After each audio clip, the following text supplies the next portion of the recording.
Alright, here we go. Alright, 6:30, I'd like to call the meeting to order. Can I get a roll call, please? Sure. Chris Livingston. Here. Kathy Gilbert. Here. Mike Collier. Sarah Carvalho. Here. Dan Motish. Here. Brian Bunch. And Michelle Newberry. Here. Alrighty, I need to declare a quorum. First on the agenda is the consent agenda, which includes the minutes. I need a motion and a second to approve the consent agenda. I will not be approving the consent agenda. You won't be? I will not be.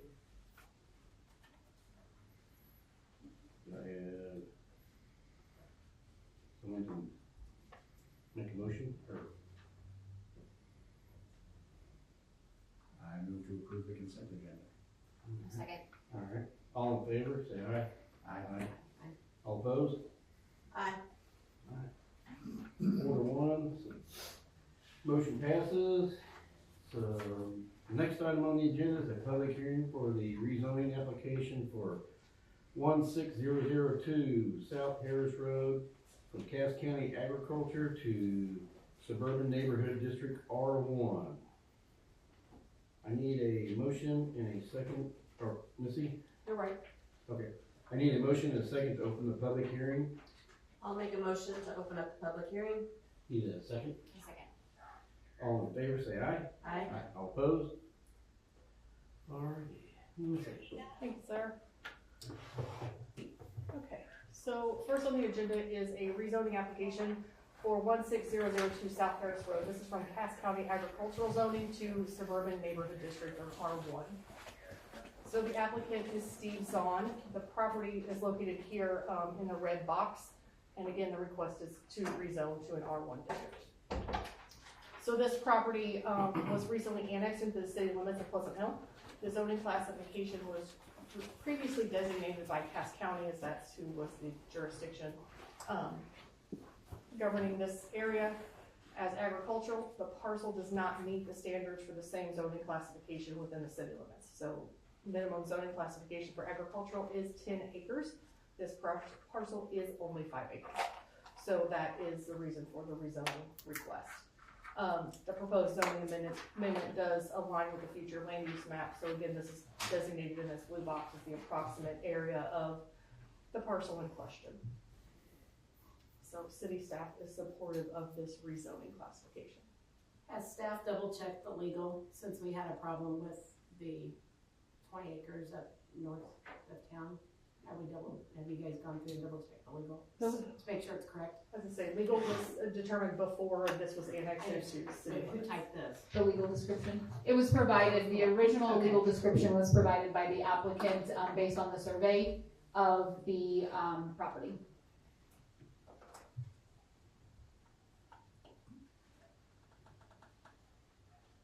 Are they gonna be developing on this property, or is it just It's proposed for a single family dwelling. single family dwelling? Okay.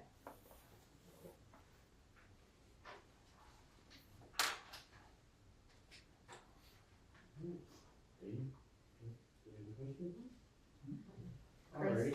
Chris, Yes, you ma'am. can ask for applicant comment and public comment if they're right. Yeah. So, are you, any members of the public that would like to talk? I'm good, thank you. You sure? Yeah. Okay. I can answer questions, make them easy. Anybody else from the public like to say anything? Does the staff have any additional comments? No, sir? Alright. Does the commission have any questions for the staff or applicant? Alright. That being said, I need a motion and a second to close the public hearing. I motion to close. Second. The motion and second, all in favor, say aye. Aye. All opposed? Alrighty. Do any of the members of the commission have any comments or discussion regarding the rezoning application for oh, I need that closed. You're on. We're on to the next page. I went too fast. Went too far. My bad. Alright, so with that being said, I just need The to, public, we have a second public hearing, and then we'll go into discussion for each of them. okay. Alright, so, oh crap, I'm sorry. Alright, so I have the next on the agenda is a public hearing for the conditional use permit for 400 First Street for the use as a recreational facility and restaurant sports bar. I need a motion and a second to open the public hearing. I'll make a motion to open up the public hearing. Second? All in favor, say aye. Aye. All opposed? Alright, does the city have any comments on this item? Yeah, so this application, again, is for 400 South First Street. You can see here, mark indicated in blue, this is on, it says South First Street, it's actually on 58 Highway, this way. Sorry, my directions are not good that way. No, this way. Yeah. Don't listen to Kathy. Anyway, it's what's formerly known as Hits and Misses. Hits and Misses Recreational Complex. So this has been in use as a recreational facility with sand volleyball courts and a baseball field here in this area, as well as a, I'm gonna say, restaurant slash sports bar within the building here in the front of the facility. So this a previous special use permit was granted in 2016. It did expire on February 8th of this year. The permit allowed for the use of a recreational facility and restaurant.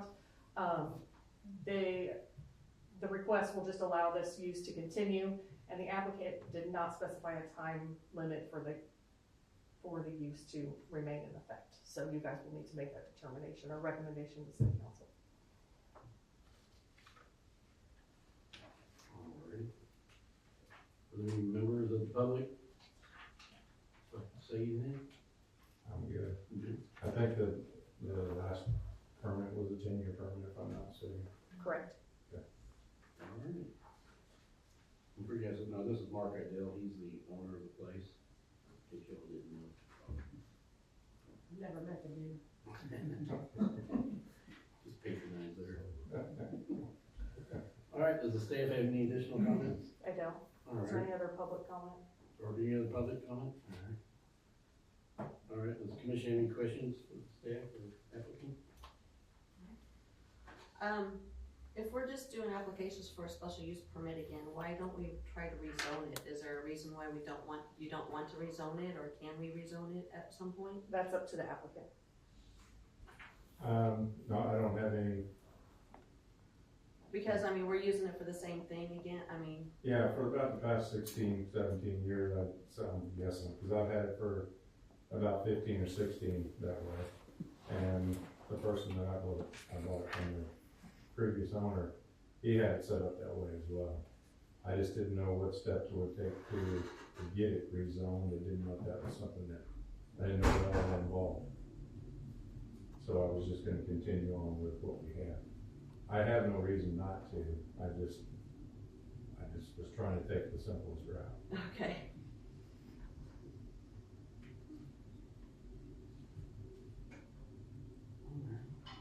M1 is multi, It's manufactured, light manufacturing.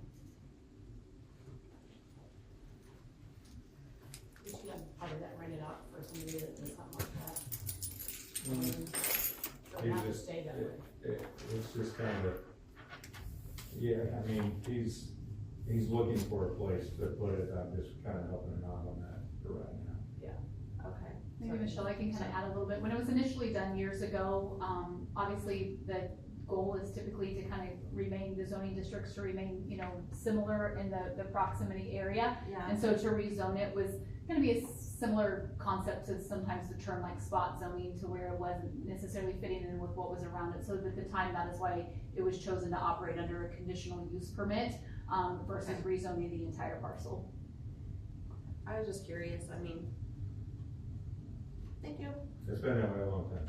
I Right. understand what you're saying, and from my understanding, I think this side of it too, I think is about the campground now, so it's other recreational in there as well. So I don't know how that's set up either, but it seems like a recreational area down there for a long time. Do you think, just leave it the same, or? Well, right now, the application is only a conditional use. Okay. Yeah. So that's what we're hearing tonight. Yeah, just leave it as it is. Alright, does anybody else have anything to say, or? Everybody good? We can close the hearing. Alright, I need a motion and a second to close the public hearing, all in favor, I'll make a motion to close the public hearing. I'll second. Alright, all in favor, say aye. Aye. Opposed? Alright. Do any of the members of the commission have any comments or discussion regarding the rezoning applications for 16002 South Harris Road from Cass County Agriculture to Suburban Neighborhood? If there's no additional discussion, I need a motion and a second to recommend approval of the rezoning application for 16002 South Harris Road from Cass County Agriculture to Suburban Neighborhood District, R1. Roll call, please. Have to have a motion. I motion to approve it. Fast. A second. All right, all in favor, say aye. No, Roll call vote. You know what? Are you- I had a couple months off. Dan Motosh, Yes. Sarah Carvalho. Yes. Kathy Gilbert, Yes. Michelle Newberry, Yes. and Chris Livingston. Yes. Thank you, Chris. Okay. Alright. So, do any members of the commission have any comments or discussion regarding the conditional use permit for 400 South First Street? We do need to discuss a recommended time frame for the conditional use to be allowed. At least 3 years. Plan on being around for a while, right? I'm not going anywhere. Is that standard, or what you guys have been doing is 10? It typically, yes, I mean, it kind of depends on what the use is and what it is gonna be, so. Like, for instance, the other most recent one we had was at, the Stanley Edenberg Funeral Home. They did grant it for 99 years, just because the intent of that is to remain a funeral home for the foreseeable future.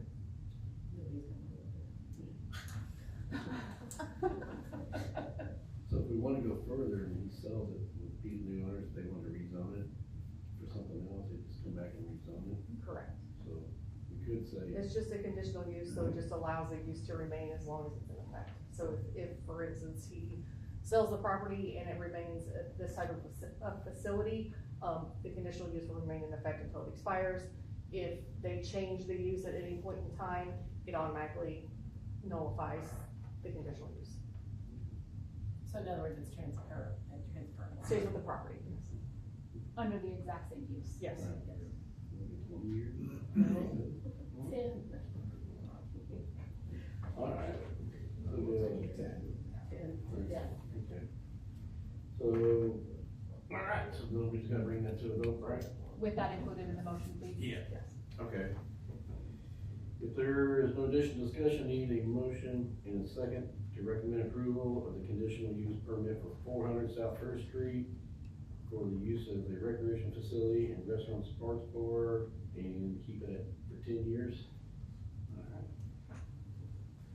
I need a Motion to approve. motion to approve. Second. Alright. Roll call vote, please. Dan Motush, Yes. Sarah Carvalho, Yes. Kathy Gilbert, Yes. Michelle Newberry, Yes. and Chris Livingston. Yeah. Alright. So, are there any other items up for discussion? Nikki and I were just visiting before this. I wanted to get your opinion on possibly moving this meeting time up to 6 p.m. Just to align, every other meeting within the city is at 6 p.m. and we'll keep that alignment together with everything else. So, just a discussion, if anybody has any opinions on that. You'll need a motion and a vote, right, for that? That would be it. That's Totally all, up to you guys. that's all I have. Me and Michelle were on the same wavelength tonight. We both thought it started at 6 o'clock. Because we could have been home to watch Wheel of Fortune. Yeah. Since we started at 6. Yeah, we gotta do a roll call vote on that, or? Just a motion and a Okay. yes or no. If that's your, and it's Yeah. totally your Yeah, preference. I it's mean, your that's preference. literally, I mean, the rest of the meetings have been moved to 6 o'clock, but again, if there's conflicts with getting here by work, I mean, we don't have to do it at all. I had no idea, I'm not gonna lie, like, I just assumed 6, and so me and Michelle were on the same wavelength tonight, but that's the only reason it got brought up, but totally up to you. I'm good. I'm good, alright. I need a, I'm Sarah's I got a just, comment. no, my daughter's done practice daily at 6, so, or at 5:30, so like, it would be, at least it would be hard for me to get here. Then totally But- leave it. Yeah, I you could do can it, I mean, I say could do it 6:30. like if I stroll at like 6:05, but. Yeah, no, just leave it there, it's Yeah, totally we can fine. leave it at 6:30. It's No, fine. that's the only Sorry. reason it got brought up. Okay. No, no, no. Yeah. It's unfortunate. No. I really don't care. I'm sorry. Saying, No, no yeah, big deal. No, it's totally Alright. fine. Okay. We'll just leave it at that. Yeah. Alright. So I don't have anything else to Is she do. directed anyone? Do you guys have anything? No, I don't I have guess anything. I'll give an update from last night. Yeah, sure, go ahead. So real quick, just so that you all are aware, because you were part of the body that helped go through this. So there's been some questions regarding off-premise signs over the last few weeks. So specifically, it was in relation to one, election signs, and then 2, like community event type signs. So last night at the city council meeting, there was a question surrounding like the community event type signs, such as like the football association when they have signups and all of that. And as probably all of you all are aware, because I think during your discussions during the UDC, it had been brought up. Obviously, as a small community, there's a desire to allow those types of things to exist within the community to promote events and such. With that, we knew there was some potential legal challenges behind that, but City Council ultimately last night asked for a 60-day moratorium on these types of off-premise signs. In the meantime, since then, I guess, we did reach out to our legal counsel because, again, Missy was aware of the conversations that you all have had during the UDC surrounding being able to differentiate between what is potentially a business sign and or a community sign. And so I will just, so you all are aware, City Council will obviously have to make a recommendation and give some sort of policy decision to staff to follow.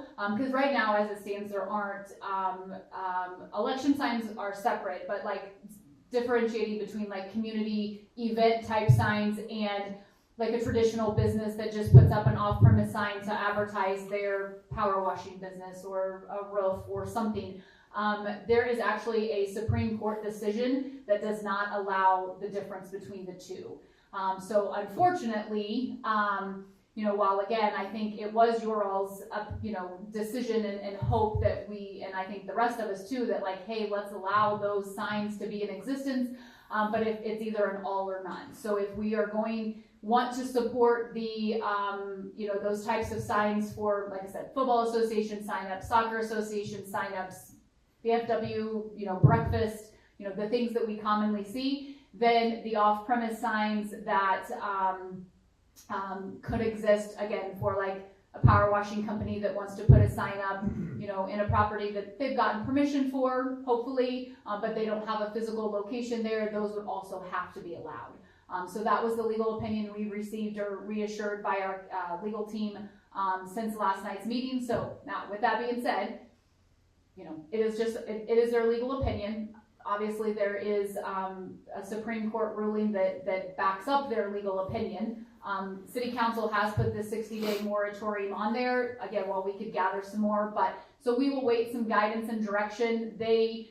We literally just got this information back, so we will have to update City Council at the next meeting with this information, and we will, as staff, be asking for their guidance on how they want us to proceed, whether it's, again, that we're not going to allow them, which is what the code stands, and if that's the case, then nothing has to be changed. If there is a desire to allow those types of signs to exist so that our community can, have them out, then there would have to be an amendment to the sign code made, because again, it's an all or none. It can't, it can't differentiate between the two. That's the case. If that's the option that they would like it for you all to then consider, we would have to draft some sort of language that would amend the code.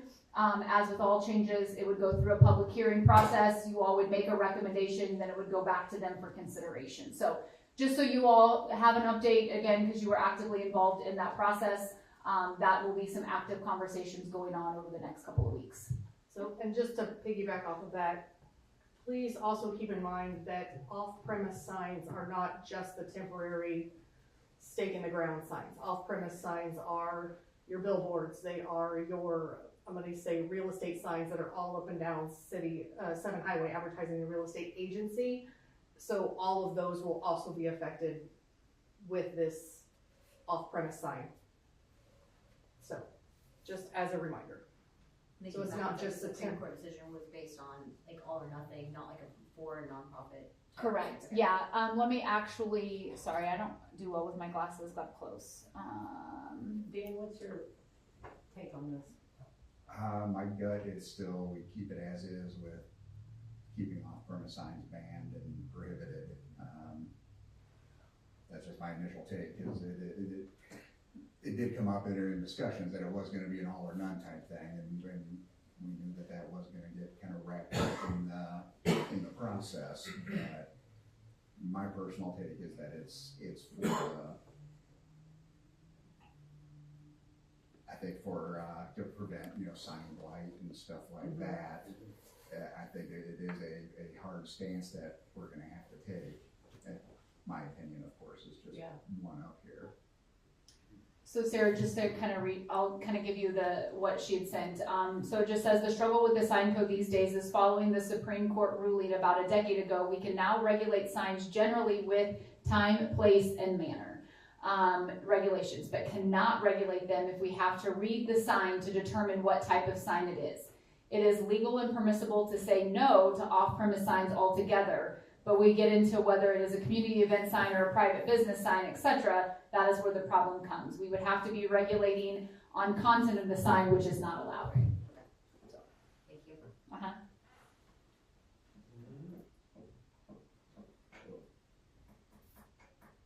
So that's all. That was just a quick update. Okay, thank you. Mhm. All right, anything else? Regarding that, if I'm just trying to think of a workaround here, because I do sympathize with some of the 100%. community groups. Is it possible to find public land to put a kind of a permanent structure to where we can change the face out on that, and it would go through, I don't know how it would work, but go through City Hall or some sort of process like that to lease out space? Well, I guess lease wouldn't be the right term, but schedule the event on that board, being that it's public property for a public event. I don't know if that's a way that we might be able to circumvent or not. Be like a digital board would be ideal. I mean, we can look into it, absolutely. I know of you'll sometimes see that like at, as an example, like I know of a few like community centers, that again, they have a digital board out in front that obviously is like, hey, this is the community center, but it's also then advertising probably events maybe that are going on there or not. I can just give an example. In my former community, we had a digital board, not a super modern digital board, but just like the old kind, that had, but that's exactly what it was. It was at a corner lot that the city owned. Again, sign codes are way different there than they are here, but that's literally what it did. It had information, that scrolled across it or something. So, it's something that we can absolutely look into and provide some feedback to you all for just thoughts. I know the bank does. The bank Yeah, does the them. bank does do. Yeah, and I think both banks, have a digital board of some sorts that I don't know what their policies are on allowing advertising. But again, great idea. Like I said, it's something that can, potentially be considered if that's the will and the desire of the commission to look into. That spot right next to Roosters, isn't that the city? It is, but I will tell you that spot's a little tough because of the MoDOT setbacks. We had to jump through, I'll say, years of hoops when we actually changed that sign out that's there now. The MoDOT regulations, the right of way there is very wide, but not that, it can't be looked at. I don't know that there's the spacing because there's a sign that's existing, if there's enough room there for like an additional sign or not. I don't know that, but I do just know that recollection of jumping in through some serious hoops to even get that sign there because of the MoDOT right away, and it has to all be permitted by them. Most of Rooster's parking lot is mowed out right away. Yeah, it's that right away there at that intersection is it's wider than in different areas throughout 7 Highway thoroughfare. My dad made him move the gas pumps years ago. Oh, okay, That's why they were clearing it out. gotcha. Because they were the right. Really? But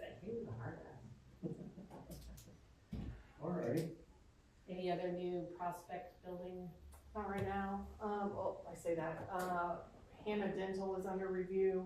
They are proposing a lot split at, the Gobbert Financial Bank, the lot next to them. It's under engineering review right now for a site plan, so, Or a dental office?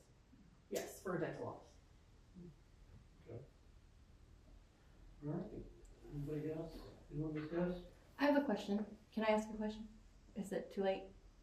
That's up to them. Yeah. Yeah, I was go just- ahead. Open I'm it just- back up to public? We're not, I mean, we're still in It's the just, meeting. just under other. so. Okay, we're another. I was just curious, back to the signs, they had mentioned, that it would go back through public hearing. Does that mean the public would have input on that as well? So, oh gosh. Sorry.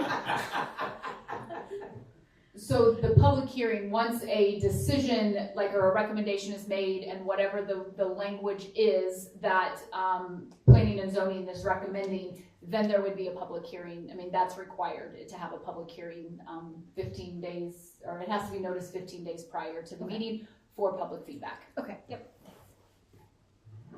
If there's no other items, I need a motion and a second to adjourn the meeting. A motion to adjourn? I'll second. Second, all in favor say aye. Aye. All opposed, say aye.